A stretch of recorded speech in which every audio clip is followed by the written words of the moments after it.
Anao io Zava pro, manolotra ho anao.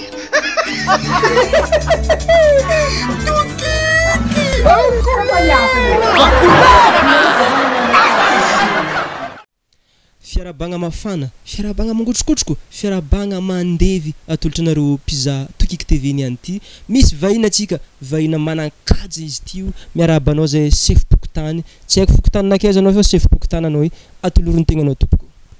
Miarahaba tompoko, fa miarahaba olo jiaby mazavagna amin'izy ty moa. Risany. Miarahaba antsika jiaby magnaraka fandaragna Tokiky TV.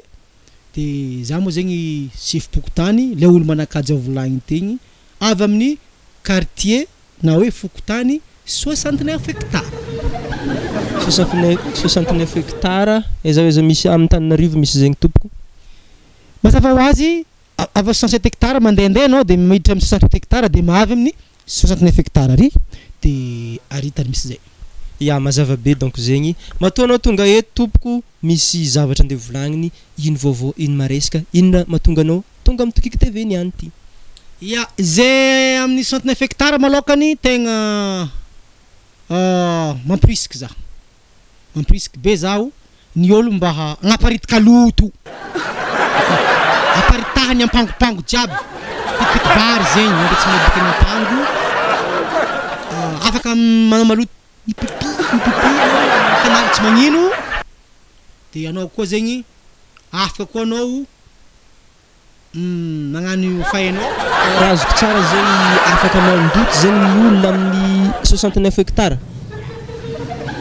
Afa ihany zegny amin'ny anao lehiben'le Fokotany nefa anao mahirika mandoto. Ino zegny le tanjonginao amin'ny le fandotoan'olona zegny. Tonga zegny mazava be. Amizay fotoagna zegny mba boboka ny volavo. Matabota daholo ny volavo. Ny moko zegny vagny be satria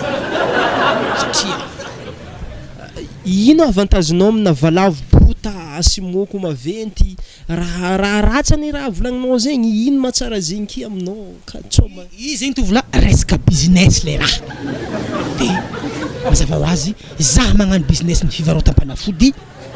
Zay tsy matano, mazava ho azy, misy aody valavo aminay ao, misy aody fanafody moka aminay ao. Mary, misy fanafodina kalalao koa.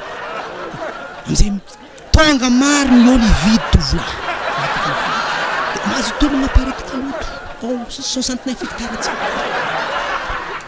Ya, zegny ny afitra ny sefo pokotany 69 hectares. Lotoviny tanàgna tompoko fa aminjareo misy fanafody valavo, fanafody moko. Zegny mampanjary izy donc vao cravatte ndraiky ihany izy ndreo fa tsaratsara fiainagna. Misaotra tompoko, magnaraha Tokiky TV hatrany, veloma tompoko.